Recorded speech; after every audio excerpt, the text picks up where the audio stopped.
করে। আর দিদি যে স্বপ্ন তোমাদের দেখায়, যে কথা উনি বলেন, যে প্রতিশ্রুতি উনি দেন, সেগুলো কিন্তু উনি বাস্তবায়িত করেন। উল্টো দিকে মোদিজি যে কথাগুলো বলেন সেগুলো একটাও বাস্তবায়িত করতে পারে না। তার সবচেয়ে বড় উদাহরণ আজকে আমি দিচ্ছি। এটা আমি দিল্লিতে 1.5 বছর আগে, সেখানে এই একইভাবে নির্বাচন হয়েছিল, অ্যাসেম্বলি যেটা আমাদের হচ্ছে, এই একই নির্বাচন ওখানেও হয়েছিল। তখন ওখানে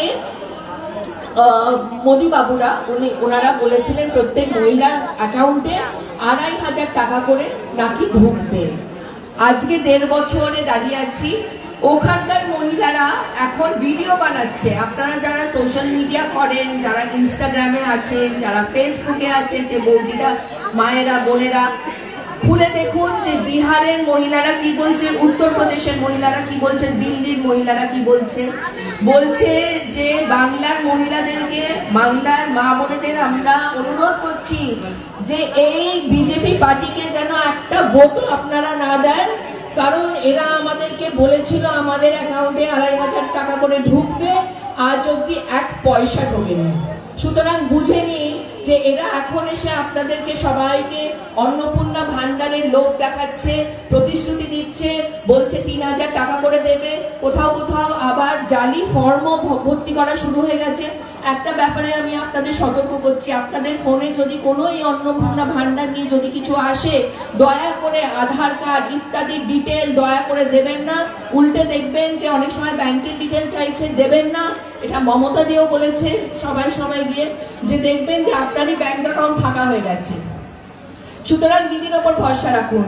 দিদি 2021-এ বলেছিল লক্ষ্মীর ভান্ডারের কথা, 500 টাকা আপনাদের অ্যাকাউন্টে ঢুকে গিয়েছিল। উনি মুখ্যমন্ত্রী হলেন মে মাসে, এবং জুন মাস থেকে 500 টাকা করে ঢুকে গিয়েছিল। তো তারপরে আস্তে আস্তে লক্ষ্মীর ভান্ডার আমরা কি করি, আমাদের যে লক্ষ্মীর ছাপি আছে সেখানে আমরা যারা গৃহবধূরা আছি, আমরা 1 টাকা, কখনো 10 টাকা, কখনো 50 টাকা, কোনো মাসে 100 টাকা, এইভাবে আমরা জমাই। তো দিদিও সেটাই করছে না। প্রথমে 500 টাকা হলো, তারপর ওটা 1000, এখন সেটা গিয়ে দাঁড়িয়েছে 1200, 1500 আর 1700-তে গিয়ে দাঁড়িয়েছে। তো আস্তে আস্তে বাড়লে নিজেদেরও তো ভালো লাগে। সুতরাং কোনো চমৎকার কেউ করে দেখাবে না আপনাদের জন্য, সব চমৎকার দিদি আনে, দিদি করে, দিদি ভাবে বাংলার মহিলাদের কথা, মা বোনেদের কথা। মোদী সরকার যেখানে যেখানে আছে ওখানে আমাদের নকল করে, দিদির নকল করে তারা স্বাস্থ্য সাথী কার্ড করলো, আমাদের স্বাস্থ্য সাথী কার্ড, ওদের আয়ুষ্মান। এবং দিদি কি করলো, যে মহিলা কর্তৃ বাড়ির যে মহিলা গিন্নি, তার নামে কার্ডটা হয় এবং 5 লাখ টাকা তার বেনিফিট আপনারা পান। মোদী সরকার কি করলো, এরা নারী সম্মান নিয়ে, নারী সুরক্ষা নিয়ে এত কথা বলে, কিন্তু যখন আয়ুষ্মান ভারতটা, প্রচুর মানুষ এতে উপকৃত হয়, কিন্তু বাইরের রাজ্যে গিয়ে একবার দেখবেন সেখানে ওদের আয়ুষ্মান ভারতের হাসপাতালে কার্ড নিয়ে গেলে ওরা রিজেক্ট করে, বলে আমরা এটা অ্যাকসেপ্ট করব না। এটা আমি কয়েকটা কথা বলছি। এলপিজি গ্যাস নিয়ে সবার ভোগান্তি হচ্ছে তো, তাহলে এলপিজি গ্যাসের দায়িত্বে কে আছে? নরেন্দ্র মোদী আছে। উনি এলপিজি গ্যাস বলুন, নোটবন্দিতে আপনাদের দাঁড় করিয়েছিলেন লাইনে, এসআইআর এর লাইনে আপনাদের দাঁড় করিয়েছিলেন। কত মতুয়া ভাই বোনেদের নাম কাটা গেছে। এদিকে ওনারা বলেন যে হিন্দুদের জন্য ওদের প্রাণ কাটছে, মতুয়া ভাই বোনেদের জন্য প্রাণ কাটছে, তাহলে এত মতুয়া ভোট বাদ পড়লো কি করে? সেই জবাব নরেন্দ্র মোদীর কাছে আপনারা চাইবেন। ওরা গ্রাস করতে চাইছে বাংলাকে, আর আমরা বাংলাকে গ্রাস করতে দেব না, কারণ আমরা চাই যে বাংলার মানুষ ভালো থাকুক।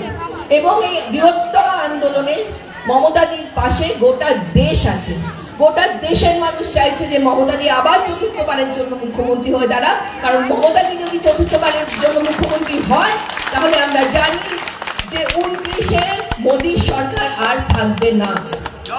আর আমি সারপ্রাইজ হব না যদি আমরা মোদীকে মমতাদির প্রধানমন্ত্রী হিসেবে দেখি। তাই যারা যারা ভাবছেন যে মোদী সরকার আসবে বাংলাতে, তারা এই স্বপ্ন দেখা বন্ধ করে দিন। যদি আপনারা নিজের এলাকার উন্নতি চান, যদি মা বোনেরা ভালো থাকতে চান, যদি মায়েরা চায় তাদের মেয়েরা সুরক্ষিত থাকুক, ভালো থাকুক, সুস্থ থাকুক, দুধে ভাতে থাকুক তাদের সন্তানরা, তাহলে অবশ্যই 29শে এপ্রিলে 2 নম্বর বোতাম টিপে জোড়া ফুল চিহ্নে ভোটটা দেবেন আমার দাদা উজ্জ্বল দাকে, এবং একই সঙ্গে সেই ভোটটা মনে রাখবেন যে আপনারা মমতা দিকে দিচ্ছেন। কারণ 294টি আসনে কিন্তু একটাই মুখ, তার নাম হচ্ছে মমতা বন্দ্যোপাধ্যায়। আর মমতা দি কিন্তু শীত গ্রীষ্ম বর্ষা আপনাদের সকলের ভরসা, এটা মাথায় রাখতে হবে।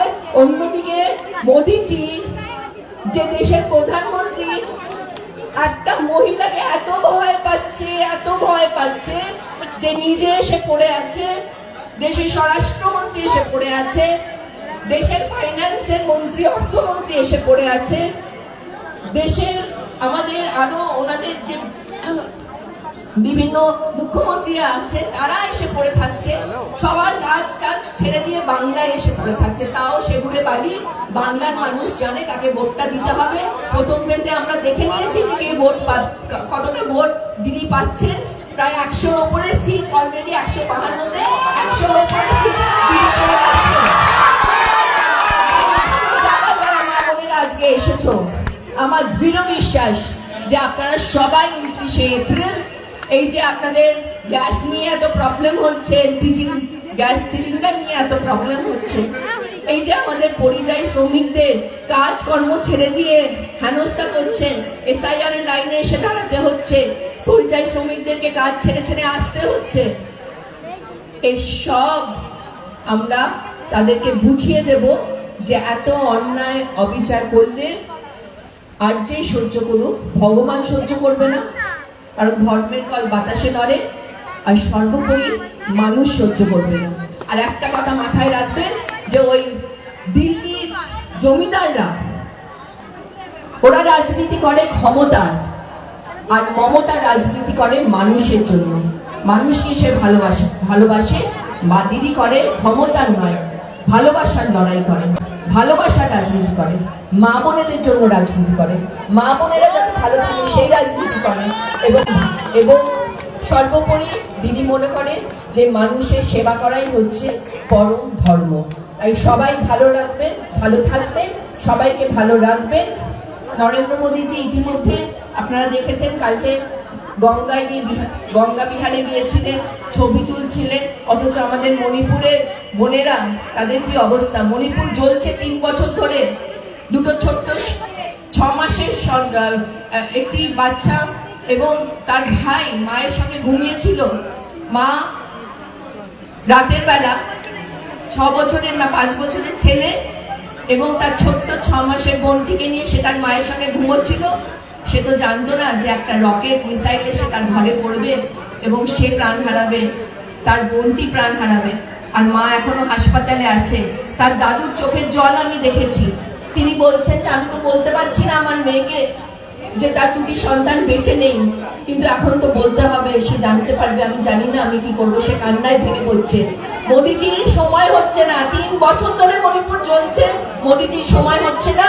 আর সে বাংলায় এসে মিথ্যে প্রতিশ্রুতি দিচ্ছে, মহিলাদের সুরক্ষা নিয়ে কথা বলছে, মহিলাদের সম্মান নিয়ে কথা বলছে। একটা কথাও বিশ্বাস করবেন না।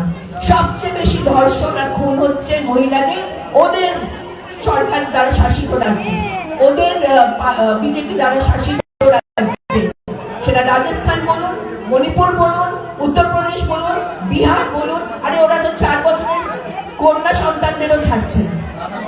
তাই মা বোনেদের আবারও বলছি, অনুরোধ করছি যে নিজেরা যদি ভালো থাকতে চান, আপনাকে মমতা দি বা টিএমসি বা জুন মালিয়া বা উজ্জ্বল বিশ্বাসের জন্য ভোটটা দিতে হবে না। এবার ভোটটা দিন নিজেদের জন্য, নিজেদের এলাকার উন্নয়নের জন্য।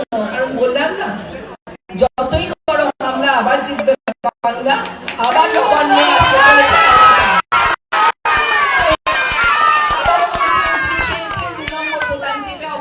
উজ্জ্বলতাকে বিপুল ভোটে আপনাদের জয়ী করে আনতে হবে। সেই দায়িত্ব আমি আজকে এই মঞ্চ থেকে আপনাদের সকলে যারা যারা এসছেন আপনাদের সকলকে ভুলে গেলাম এবং আশা